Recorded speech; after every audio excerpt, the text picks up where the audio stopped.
Okay.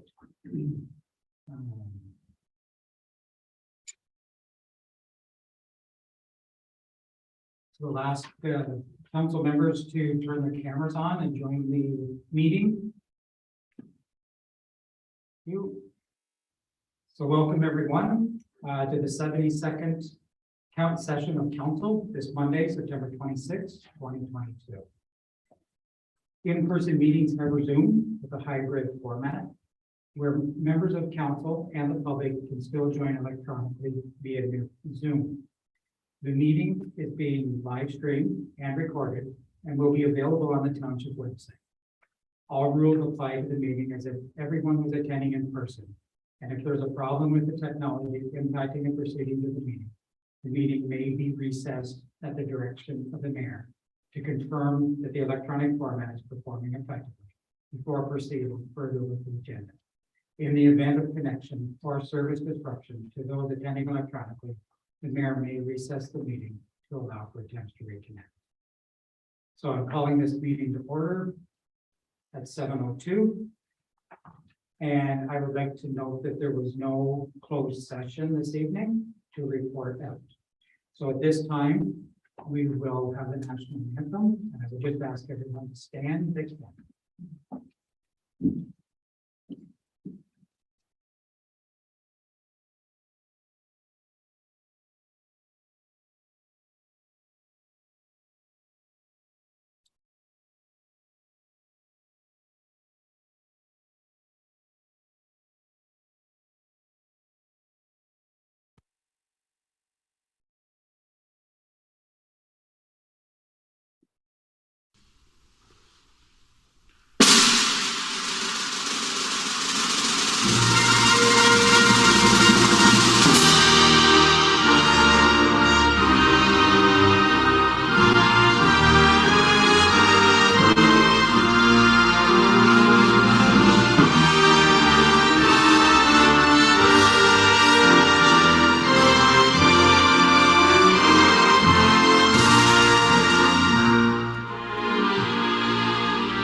We acknowledge, we acknowledge that we are being hosted on ancestral lands of the Haudenosaunee, Mississauga, and Ohlone people.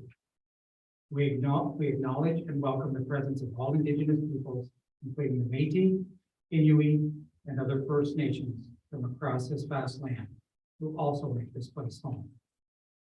The lands we are on today are recognized in the two-row wampum, just with one spoon treaty, Treaty 27, and the Crawford Purchase.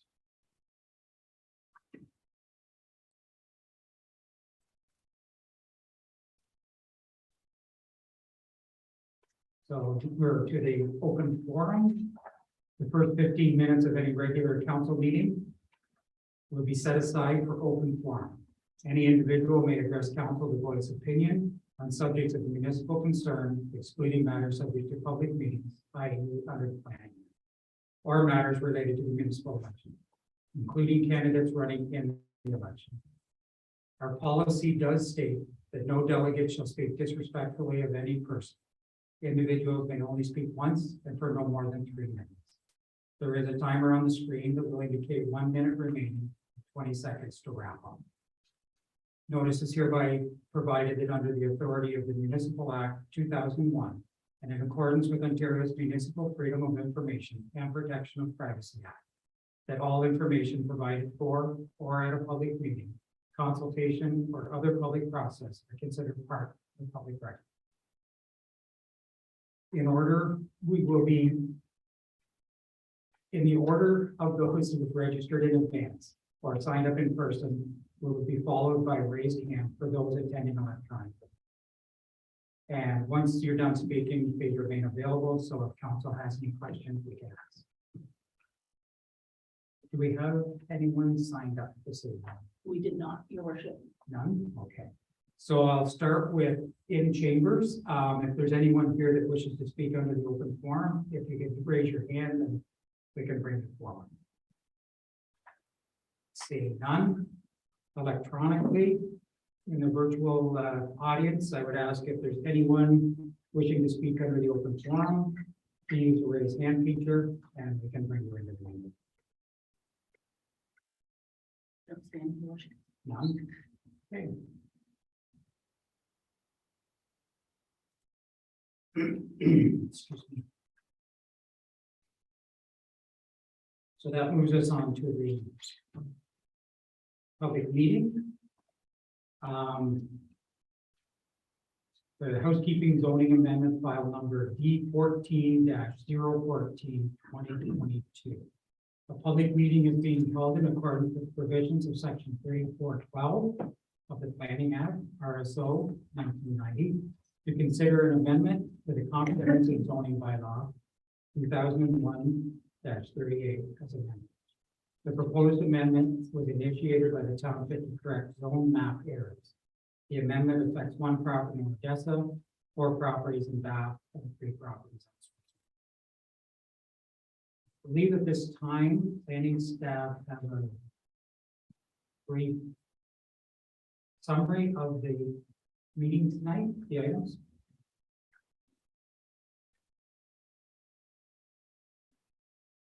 Yes, through your worship. I can provide a brief summary of the report this evening. So what it is, it's a housekeeping amendment to the zoning bylaw that's being initiated by the township in order to correct historical zone errors. So a number of these errors were found through staff's implementation of the bylaw or through public inquiries. The errors were found in the zoning bylaw and the actual schedules, which were essentially zoning line drawing errors. And in one case, we inadvertently placed a specific zoning amendment that a property had gone through onto the adjacent property in error. The errors have resulted in a number of vacant properties losing development rights that they had always had, or other ones that contain existing dwellings that ended up resulting in becoming legal non-conforming uses, meaning that they would be required to get planning permissions anytime they wanted to do an addition on their home or even put an accessory structure in their backyard. So we're at the point this evening where we're looking to just do a public meeting and hear any comments from the public that the property is being affected, including lands in Odessa, Bath, and several properties on Switzerland Road. And happy to provide any further information on any of those if there's any questions. Thank you. So at this time, council will hear from any person or by his or her counsel, solicitor, or agent, and any person who claims to be affected by the application. Is there anyone in the audience that wishes to speak? Yes. Can we ask a question? For clarification. Okay, if you could just come up to the podium, just so we can acknowledge the question and provide your name and address, and then you can proceed. Okay. I'm Ashley Chapman, 1423 Switzerland Road. I just was seeking clarification on why this is only applying to the frontage of the property, not the whole property, because it was zoned in error. So why it's only the frontage rather than the whole piece of the property. Now, is that something you can respond tonight or, okay. Fine. If you can just stay a minute in case, there's also an opportunity if anyone can help us. Questions. So through the chair, that the zoning error was that it was not placed on the frontage of the property. So these lands are all part of the Cantonese Alvar. So there's environmental protection zoning in that entire area.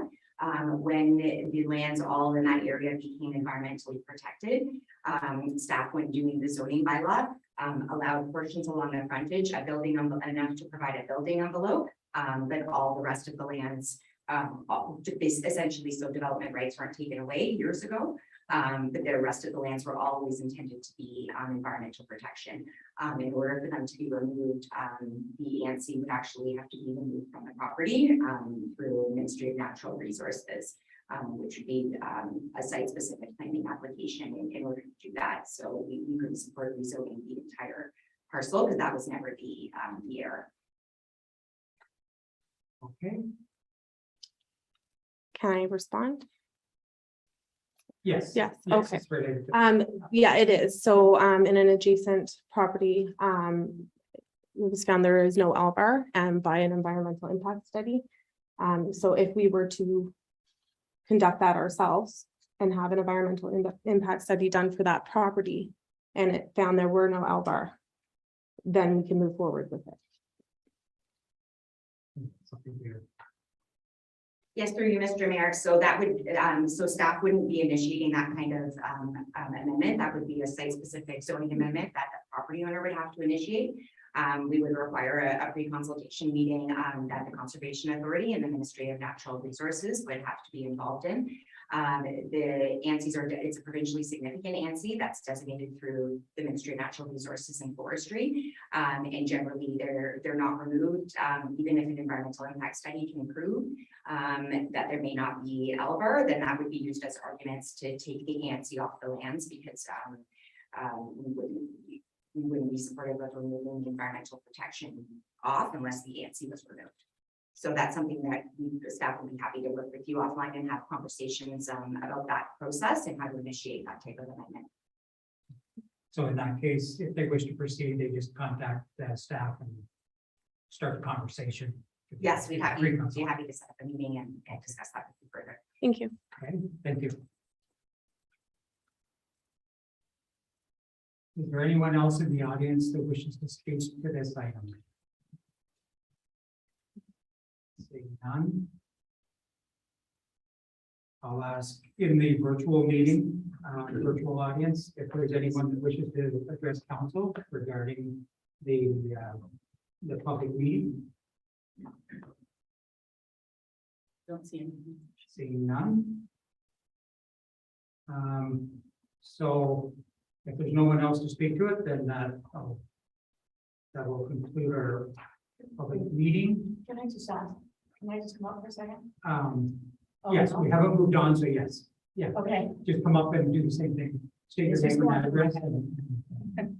Who's that one? Allison Genovason, 1423 Switzerville Road.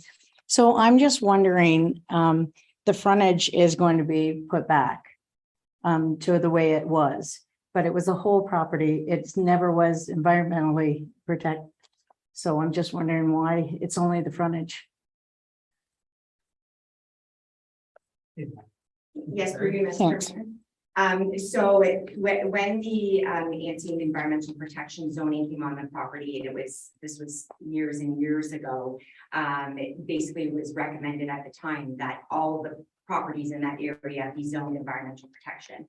Staff at the time worked with ministry and everything to get the frontages enough of a building envelope. So there would have been a point where there was no environmental protection on the property, similar to everything else around there. So the whole intent was always to have environmental protection with the frontage that was done. So the actual error that was made in the zoning, when it was redone, was not to place the entire lands in environmental protection. The frontage was left out. So that's what's being corrected.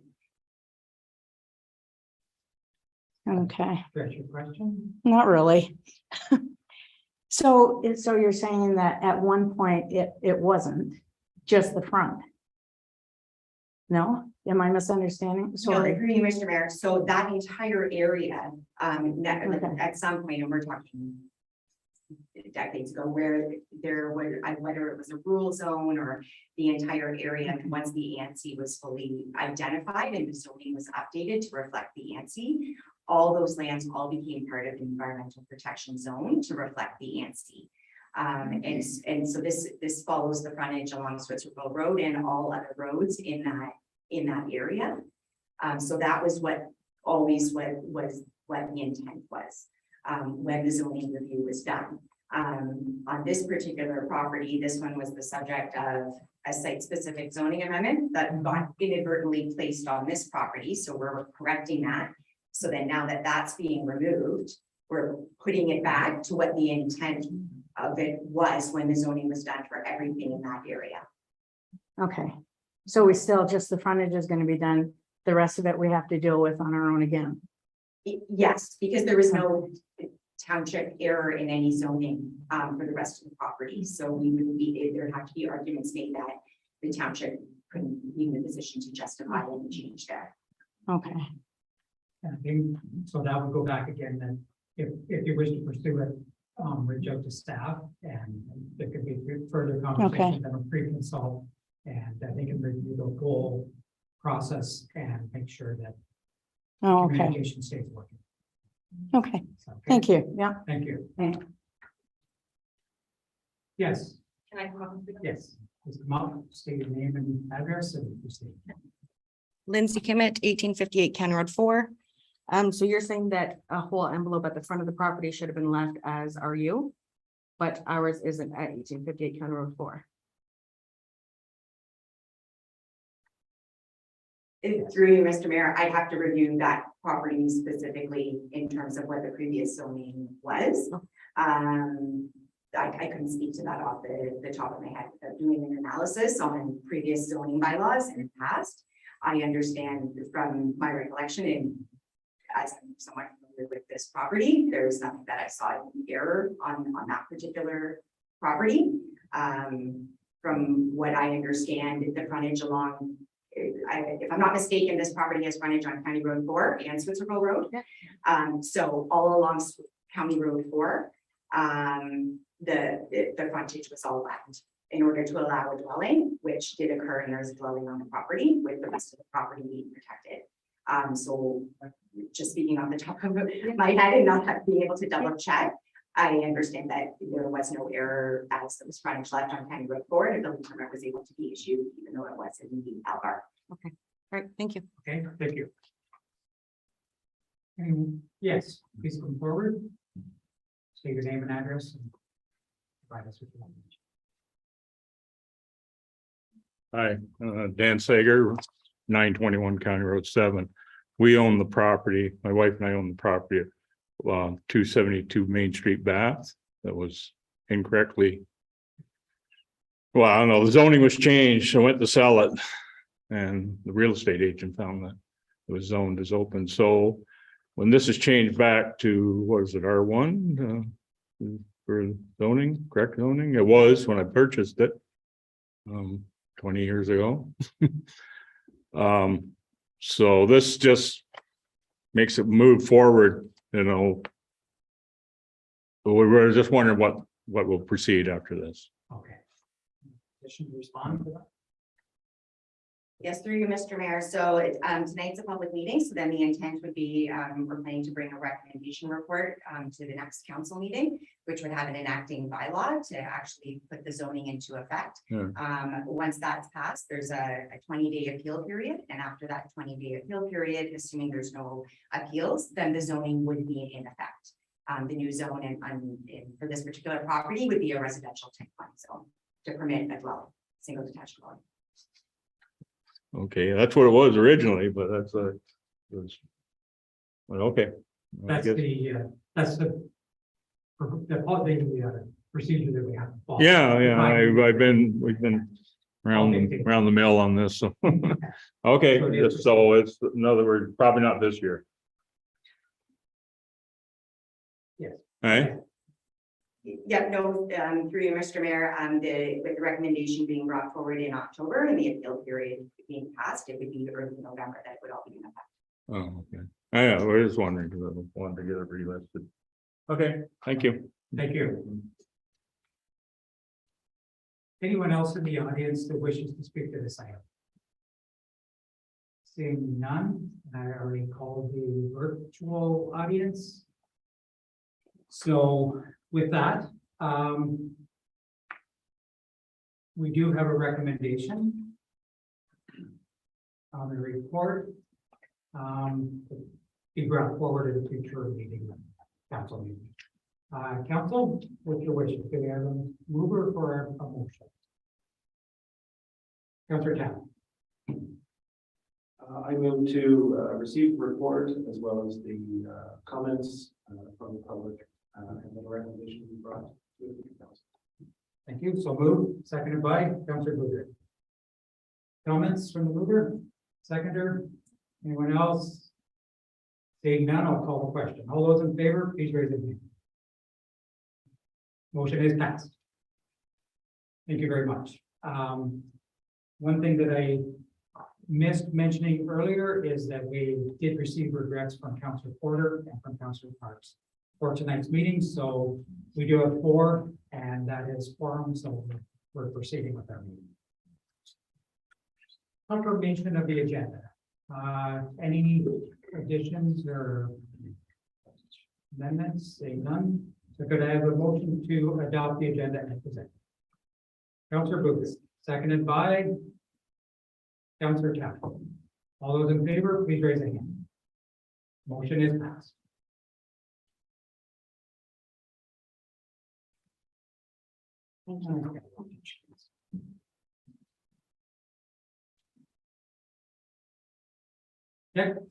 Declaration of pecuniary interest, the general nature thereof. Is there anyone that wishes to declare this evening or declaration of pecuniary interest?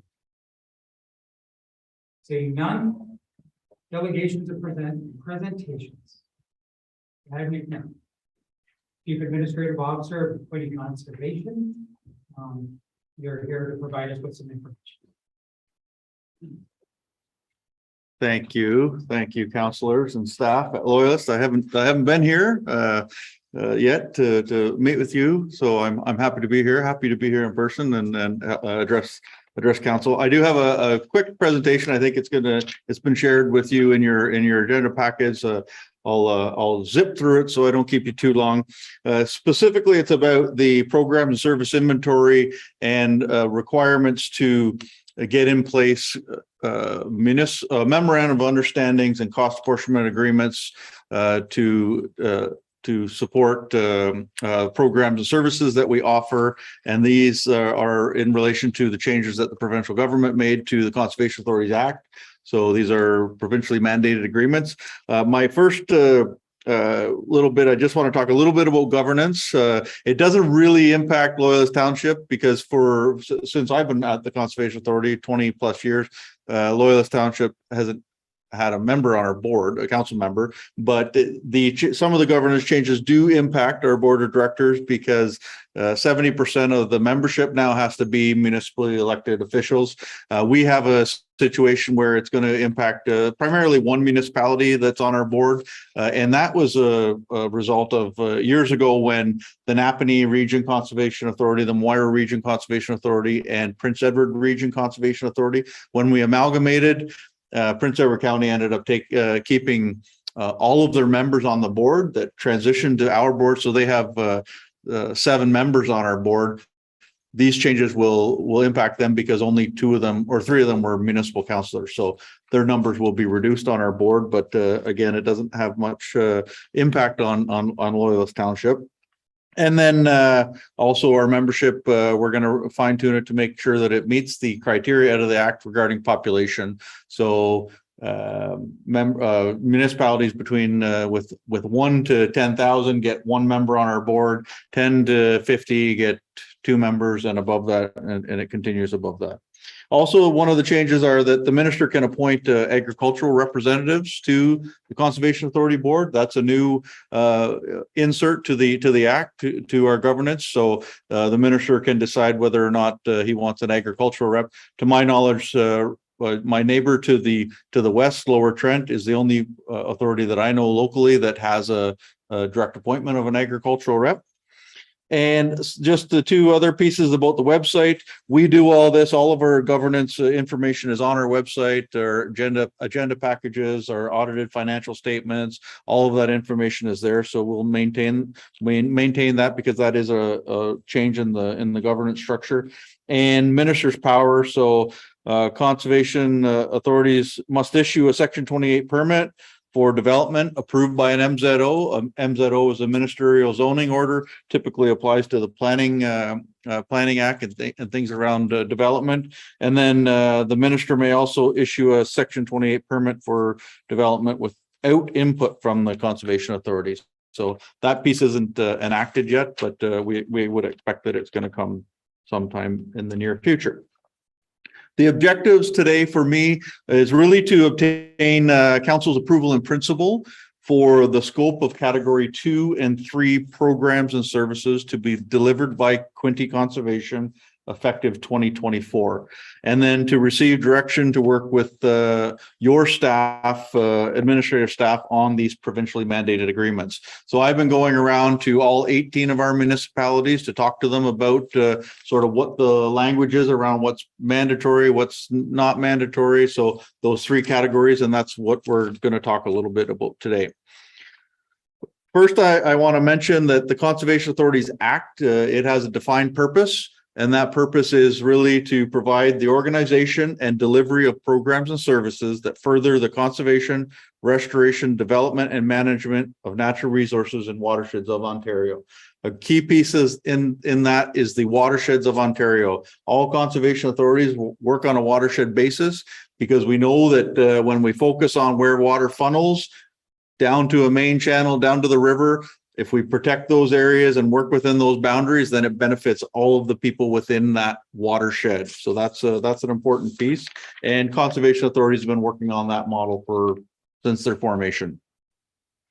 Under Section 21 of the Conservation Authorities Act, there is a section there that defines the scope of powers that conservation authorities have. I'm not a big fan of the word powers. I see it as a little bit over the top, but it does define our powers, and they are things like studying the watershed, doing monitoring, doing research to investigate the watershed to see what needs to be done to protect people and property. We can acquire and dispose of land. We can erect structures to help with flood forecasting and flood warning. We can alter courses of river if we think that it's going to help residents. So that's where our powers are defined. My important piece out of this is the bottom one, the collaboration with levels of government and organization. That is an important piece for all conservation authorities, not particular, but including myself. I handed out our strategic plan to each of you at your chairs, and you'll see in there's a theme. It's about collaboration. It's about working with friends of groups, working with municipal governments, working with the provincial government to make sure that we're protecting and helping the people within the Quinte region, and our neighbors obviously have a similar goal as well. So to get into the programs and services, Section 21 sets out 3 categories of programs and services that we have to offer. Category 1 is mandatory. So those we don't have a choice. The government has said in the act, you must do category 1 mandatory programs. Things that fall under that category would be things like dam operations, flood forecasting and warning, studying natural hazards. So whether it be a floodplain, wetland issues, or karst topography, all of those things would be under that natural hazard category. Some water quality monitoring programs fall under that mandatory piece. And then anything to do with passive recreation on conservation authority owned lands. So we have a lot of lands that we allow public to access. So we provide some level of infrastructure, whether it be trails, a parking lot, picnic tables, a shelter for people to get in out of the rain. So those items are considered that passive recreation and fall under those mandatory programs. Then we have category 2 and 3, and category 2 programs are municipal programs that and services that a conservation authority provides on behalf of a municipality under an agreement. So things that would fall under that would be source water protection, our risk management official services. Not that we offer that in Loyalist Township, but I have some municipalities that we do risk management official services for them to make sure that their drinking water that they supply to their municipal residents is protected through a education and stewardship type activities around those municipal wells. Other things would be plan review for natural heritage pieces, stormwater review, hydro G review. So they're category 2 programs and services. And then the category 3 are advisable programs and services that a conservation authority determines to be important to offer to the residents or the community or the watershed. And they are things like stewardship and education and some watershed monitoring work, such as the Ontario Benthic Biomonitoring Network, where we're looking at water quality with the insects and stuff in the water. So they're the 3 classes of programs and services. So what are we specifically required to do with these changes is that we have been mandated to secure memorandum of understandings for category 2 municipal programs and services, and then secure cost apportionment agreements for category 3 programs and services. So that's the goal. That's the end product. We have to have that all in place by 2024, December 2024. So I know that seems like a long way away, but it really is going to come too quick. So we're getting out ahead of the game, talking about it, and making sure that we're sort of on the same path forward, moving forward. In regards to the timeline, on my next slide, we're in the current municipal election information sessions where our municipal election period. So I've been out the last couple months trying to get this information out. Election councils are going to slow down here for a little bit, and then we get appointments for the boards likely in February. So, it just goes to show the timing is going to come quick. So we have to get these things in place by the 2024 budget. So that's why we're out here talking, or I'm out here talking to you just to highlight it and make it known that we need to do this. So how can we work together to make sure that it all happens in a timely manner? So in relation to the budget, so category 1 mandatory programs, though that's not going to change. So those are mandatory programs. The costs are going to continue to be allocated to on the municipal levy through the modified current value assessment or benefit-based apportionment method. Quinte Conservation's always used the CVA. We're going to continue to do that. Our board supports that, and we'll continue to roll with that. The category 2 and 3 are a little bit different. So again, we can special levy our municipal partners, but for Quinte Conservation, we really focus on the user pay principle. So we try to get grants for certain programs. We try to charge fees, so technical fees. If we review studies or information for a development, we charge fees for that. And what that does is that directly impacts the municipal levy by keeping it lower. So for us to be able to do that, and a very similar approach is taken to the stewardship and education program, category 3. We apply for a lot of grants. We get money through outside agencies to help deliver those, and again, that helps offset the cost to the municipality on the municipal levy. Our inventory was provided in February, at the end of February, to all of our municipal partners. I think I have a date wrong here, February 2022. That should say, but basically providing a cost breakdown of all of our programs and services that we delivered. And it was based on our 2022 approved budget. So in that, watershed management makes up about 37% of our program and service budget.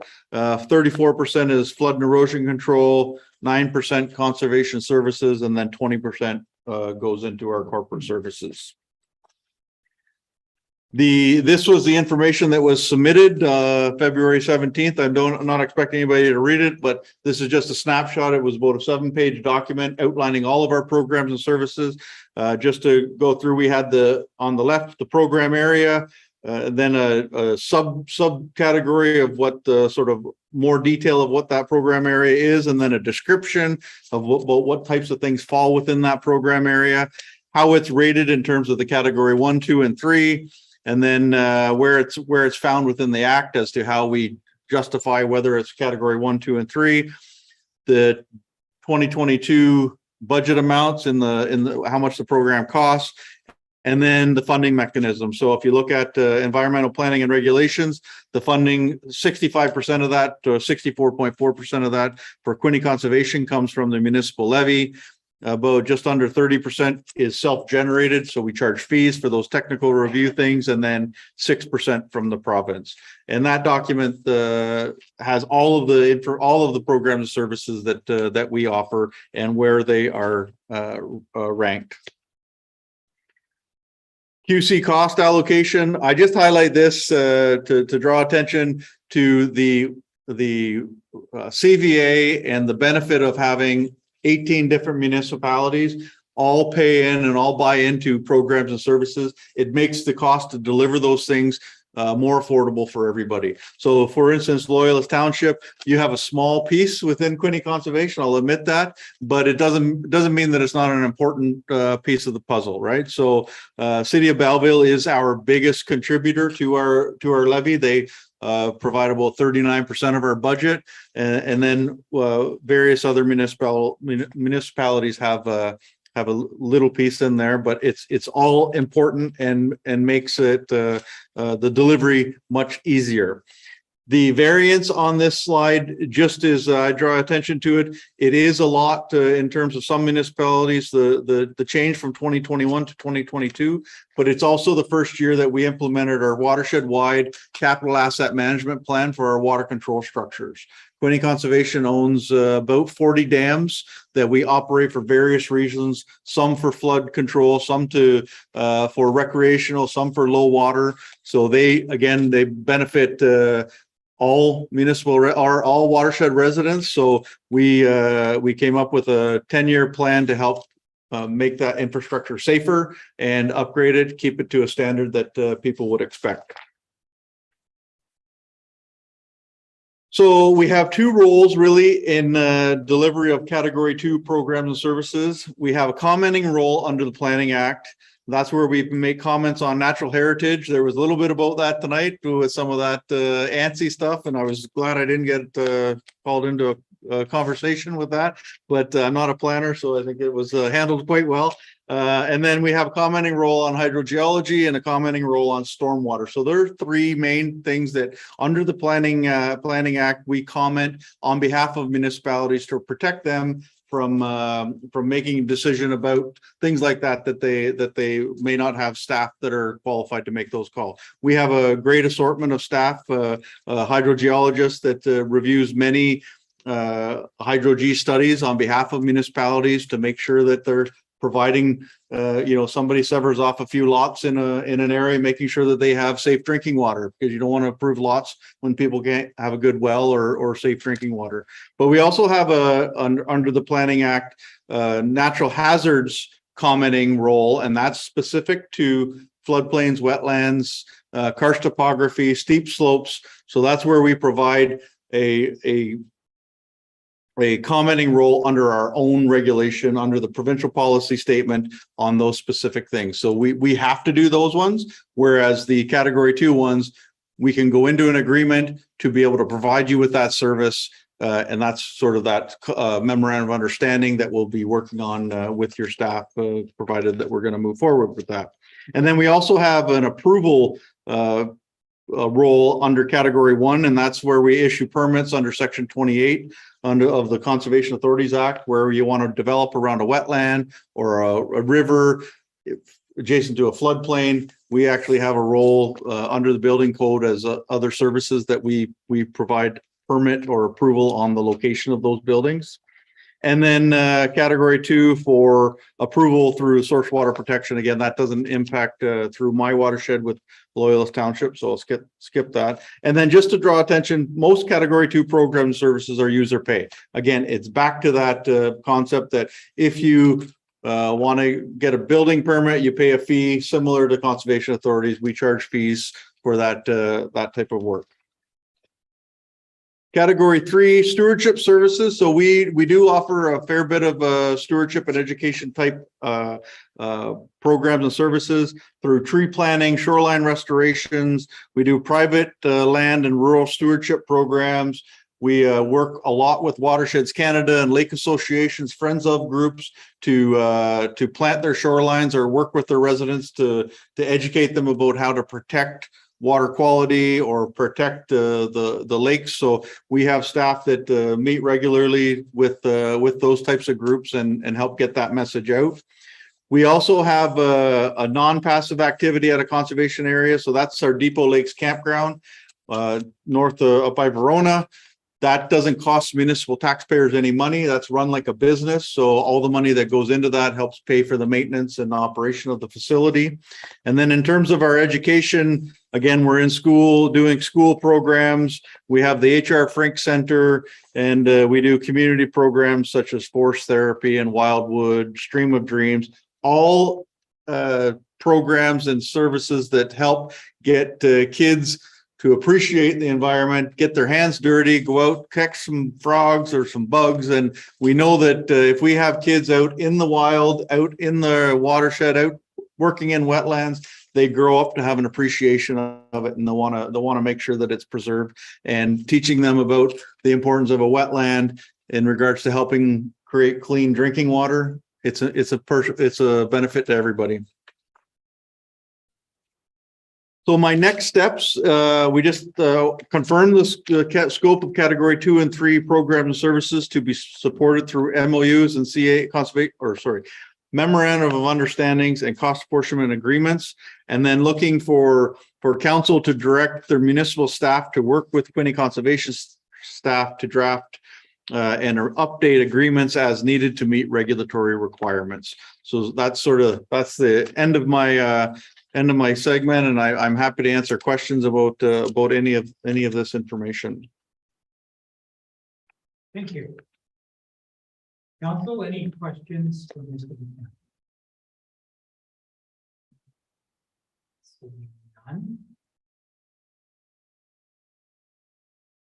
We did have, so I have a question. Sure. For my clarification as well. Are you expecting tonight for us to receive this and you'll begin to work with staff, or do you need more than that for our direction? Well, I have a resolution in there. Some of my municipal partners, I've had many of them that have already passed that resolution. If council is happy to not do that or would rather not do that and save it for another day, that is up to council. It certainly, I have a quarterly reporting to do to the government to make sure that I'm out here talking to you, working on these agreements. My next quarterly report is October 1st. So I'm sending in information, say, to update them as to how the progress is coming. So the resolution, if it was to go, would be great. If it was not, then it's not a big deal. Thank you. I'll just look to the, yes. Earlier this, because the presentation was submitted in advance, I kind of documented it for our own councils. Yeah. Okay. But I do have one prepared if you're willing. Okay, I'll just make sure. Any questions, other questions before we proceed? Seeing none, please do. I move to receive the delegation with thanks. I further move to direct Loyalist staff to liaise with the staff of Quinte Conservation Authority to support the continued delivery of category 2 and 3 programs by Quinte Conservation. And I further move that Loyalist Township staff be directed to work with Quinte Conservation staff on a memorandum of understanding and cost apportionment agreement to be presented to council in early 2023 as part of the budgeting process for the next council. So moved. Seconded by Dr. Booker. Comments from the mover. Just my appreciation, you, Mr. McNevin, and I completely I'm Loyalist representative on, well, on CRCA. Okay. And so I'm quite acquainted with the changes to the act, and I understand the importance of, you know, getting the process started for these things, and I'm certainly more than happy to do so as we continue to support the critical work that conservation authorities provide. Thank you. Seconder.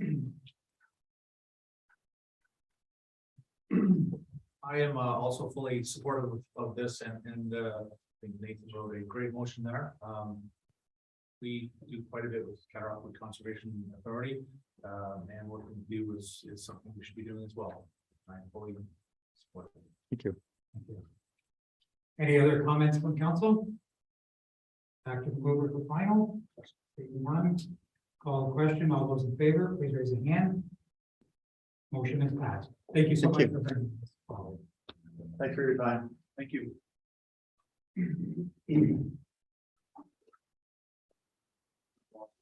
Adoption of the minutes, September 12th, 2022.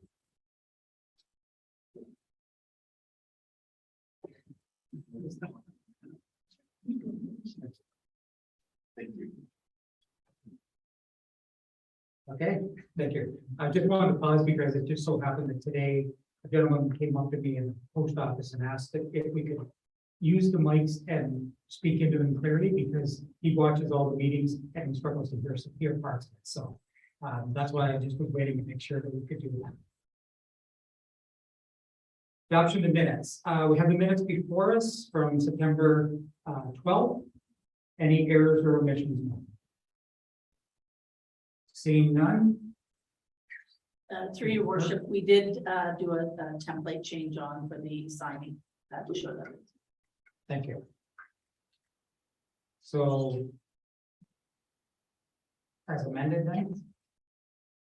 So do we have a motion to approve as amended? Councillor Budrick, seconded by Councillor Gordon. Any comments? Seeing none. Call the question. All those in favor, please raise a hand. Motion is passed. Chief Administrative Officer. Update on strategic plan 2022 dashboard. Good evening, Your Worship. I just wanted to highlight a couple of things if I could from the report. I've picked one probably from every category. So money is always very important in our strategic plan. And we have the 10-year capital forecast now. We're budgeting for our capital, and we have the asset management plan as well being developed. We have all of our infrastructure there, and then we're moving on to develop a lot of the facilities in the master plan. We are also been concentrating on partnering with other municipalities, whether that be with the county or with our neighboring municipalities, such as the greater town of Greater Napanee and the city of Kingston. And transit is a good example of that. We've also implemented concierge service for all of our planning applications, and David Casemore is responsible. He acts as the person that coordinates all of those applications, and that has been noted an improvement from developers with that change. A very important initiative that council identified 4 years ago, shifting residential property tax burden away from the residential to other areas in the assessment roll. And this year, we will be having two large industrial tax accounts coming on board. Latham Pools, who are now, I might add, looking for employees, and Umicore hope to be up and running by 2025. And there are 1,000 construction jobs just associated with the construction of that facility alone. staff, and a lot of this was led by Debbie and Trevor. The external communications, public engagement, we have our new website, we have a report the concern, and our social media has really picked up in the last, in this term of council. And I'd just like to acknowledge Trevor, who does a lot of that as well. Climate action, we now have a climate action plan and green initiatives, and all of our capital projects go through the climate action plan to see if there's any impact on our environment with those projects. And the last one is maximizing grants. So Debbie, if you would share that slide.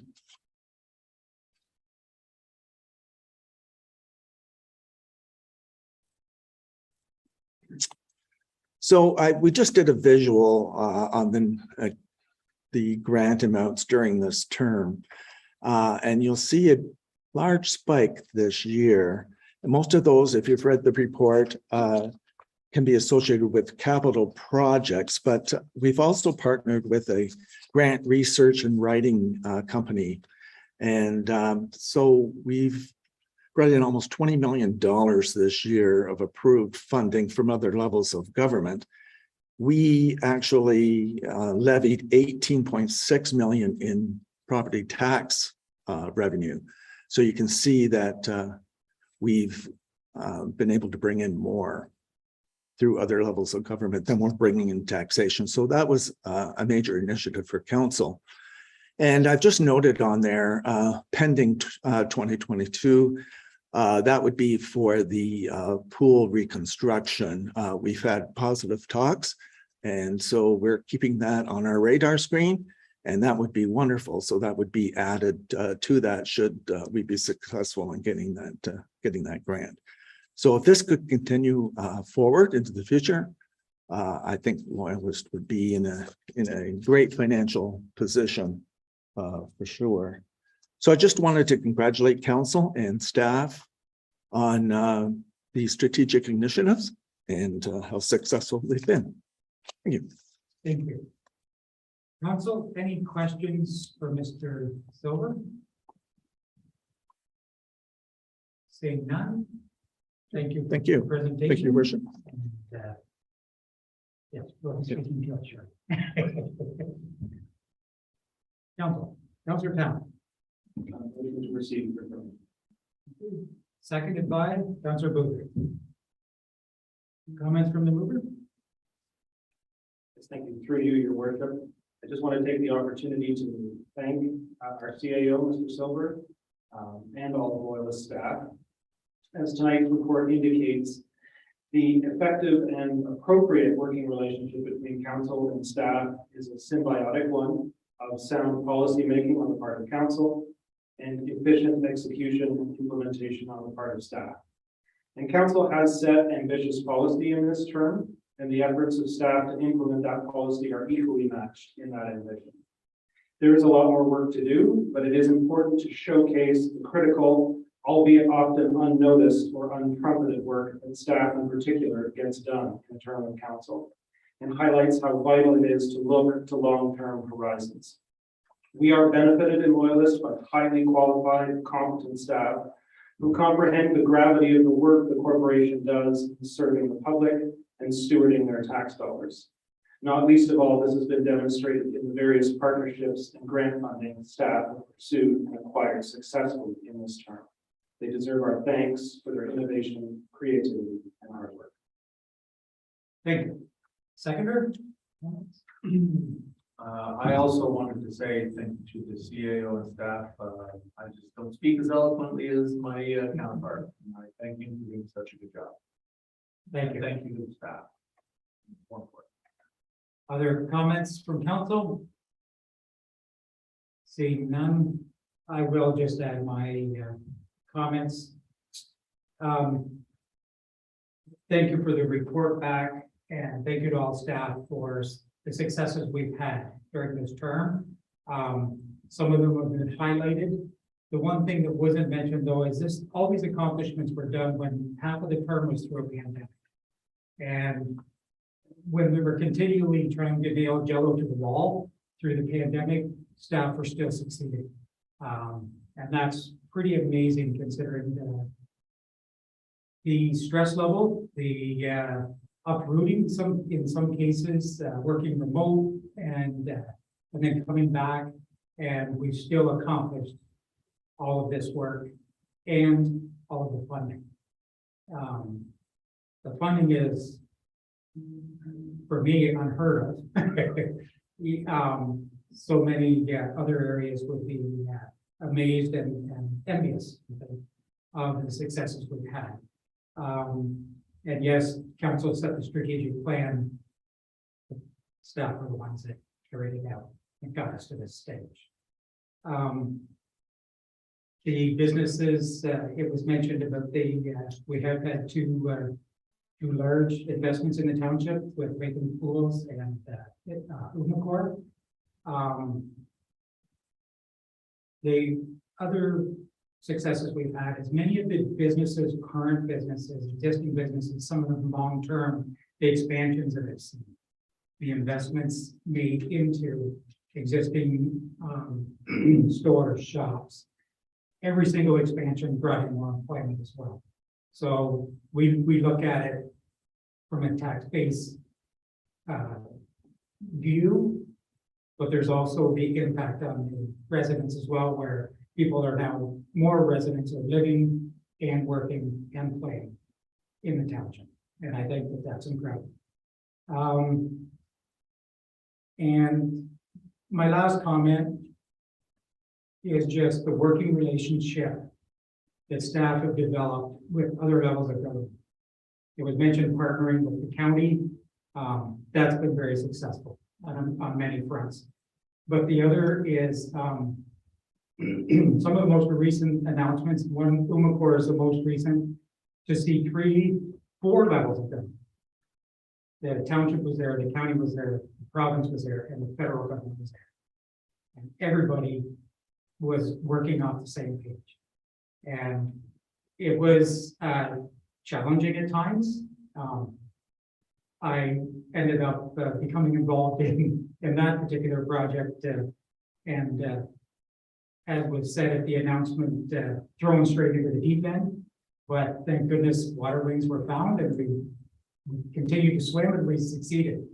But to have that working relationship with all levels of government, and to be able to proceed and, you know, jump every hurdle and bring in the industry that there is, it's going to impact the whole region, is a great accomplishment. And we have a great team that brought that around. I may have stood at the podium, but there's a whole team in the audience that actually did the legwork and made it happen. So that was amazing. So I'll get off my soapbox now. I just wanted to reiterate, thank you to staff. Thank you to council for supporting and for working so hard to make sure that we empowered staff to complete the work, and staff for running with it and pulling everything together and bringing it to fruition. So that long-winded speech. Back to the mover. Any final comments? Seeing none, I'll call the question. All those in favor, please raise it. Motion is passed. And appointment of joint compliance audit committee. Comes from the clerks. Any comments? Nothing to add? Nothing to add. Any questions from council for clarification? Seeing none, we do have a motion in front of us. Councilor Booker. Would like to receive and enact and pass this recommendation. So moved, seconded by Councilor Cabinet. Any comments? Seconder? Anyone else? Seeing none, I'll call the question. All those in favor, please raise your hand. Motion is passed.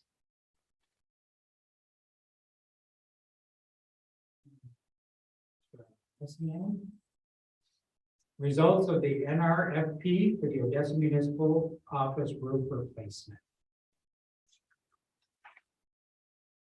I see the directors come on screen. Any changes or updates, comments that? you want to Nothing, share? your worship. Nope, I'm here for any questions that people may have. Great, thank you. Any questions for clarification from council? Seeing none, we have the report and recommendation before us. How would we like to proceed? Council have more. Councilor Town. I move to receive the report and adopt the recommendations from. So moved. Seconded by Councilor Booger. Any comments from the mover? Seconder? Anyone else? Seeing none, I'll call the question. All those in favor, please raise your hand. Motion is passed. Bedcock Mill subdivision, phase 3, lot 43, part lot control request. The director is on the screen. Is there anything to add, or you just here for questions? Just here for questions, your worship. Thank you. Council, any questions for clarification? Seeing none. We have the report and recommendation. Do we have a motion? Councilor Booger. Recommend that we accept the recommendation and pass it. So moved, seconded by Councilor Gordon. Mover, any comments? Seconder, any comments? Anyone else? Seeing none, call the question. All those in favor, please raise a hand. Motion is passed. The Royal Canadian Legion, Ontario Command, 10th anniversary annual military service recognition book. This is a request for council to support. We have for many years, I don't know when we started, supported this. Council, do we have any questions? I don't know if there's anyone who can answer them, but we could try to get answers if there are. Seeing none? Yes, Councilor Town. Just through you, your work, I'm guessing that if we were to accept the motion, it would be through mayor's discretionary. I'm just thinking for funding. That's, yes, seeing nods, I thought that's typically where it comes from. So, do we have a motion? Councilor Town. I move to receive the communication and support the request. To be used through the mayor's discretion. Thank you. So moved, seconded, Councilor Booger. Any comments? Seconder? Anyone else? Seeing none, call the question. All those in favor, please raise your hand. Motion is passed. Notice of motion or direct motion? Does anyone have a notice of motion or direct motion this evening? Saying none. Consent agenda. Okay, I got a little reading to do again. For the purpose of convenience and for expediting meetings, matters of business that are of repetitive or routine nature are included in the consent agenda. And all such matters of business contained in the consent agenda are voted on collectively. A particular matter of business may be singled out from the consent agenda for debate or for a separate vote on the request of council. In the case of a separate vote, the excluded matter of business is severed from the consent agenda. Each and every matter of business contained in the consent agenda is recorded separately in the minutes of the meeting. So first off, are there any items that anyone wishes to extract? Councilor Cameron. With your permission, your worship, I would extract 21.1 and 22.1. 1.1, 22.1. Okay. Any other items to be extracted this evening? Seeing none. Do we have a motion for the consent agenda without the ones that were extracted? Councilor Booger. So moved, seconded by Councilor Gordon. Any comments from the mover? Seconder?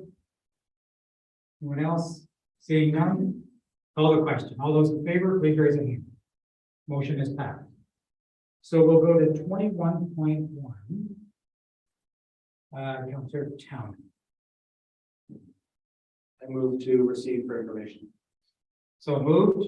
Do we have a seconder? Counselor Booger. Mover?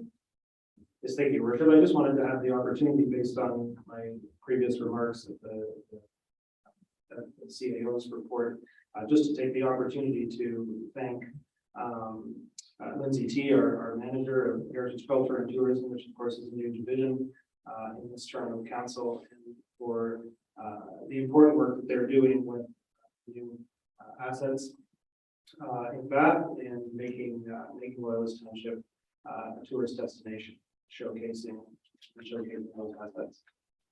So I just my thanks to that division. You. Seconder? Any comments? Not really, no, just to echo my colleagues' comments, we've got fantastic assets, we've got great draw. It's good that we're being able to take advantage of it ourselves in-house. Any other comments? I'm just going to very briefly this time speak to this one. I thought it was pretty incredible the number of visitors that we had. 1,074 to the Fairfield Good Site House and 604 to the Bath Museum. I did attend, I don't think I was included in those numbers because I didn't sign in, but I did attend the Fairfield Good Site House twice, and it was very well done. And I was very enjoyable, and I was, well, for me personally, it just made me very proud that the township had taken it on and presented it the way it is, and the student that was working it was very knowledgeable and well prepared for the visitors that did it. So after the movement. So then I will call the question. All those in favor, please raise your hand. Motion is passed. And 22.1. Change to the healthcare. Councillor Town. I move to receive and support. Receive and support. Do we have a second? Councillor Booger. Mover? Yes, thank you, Your Worship. Just that I support what the municipality of Brighton is trying to do here. We're obviously here in Loyalist. We have lots of serving forces members and ex-service personnel, and this is just trying to lobby the government to help speed up access to important healthcare connections for retiring service members. I think it's worth supporting. Thank you. Second, any comments? As do I feel that we should definitely support this. Very good. Any other comments? Seeing none, I'll call the question. All those in favor, please raise your hand. Motion is passed.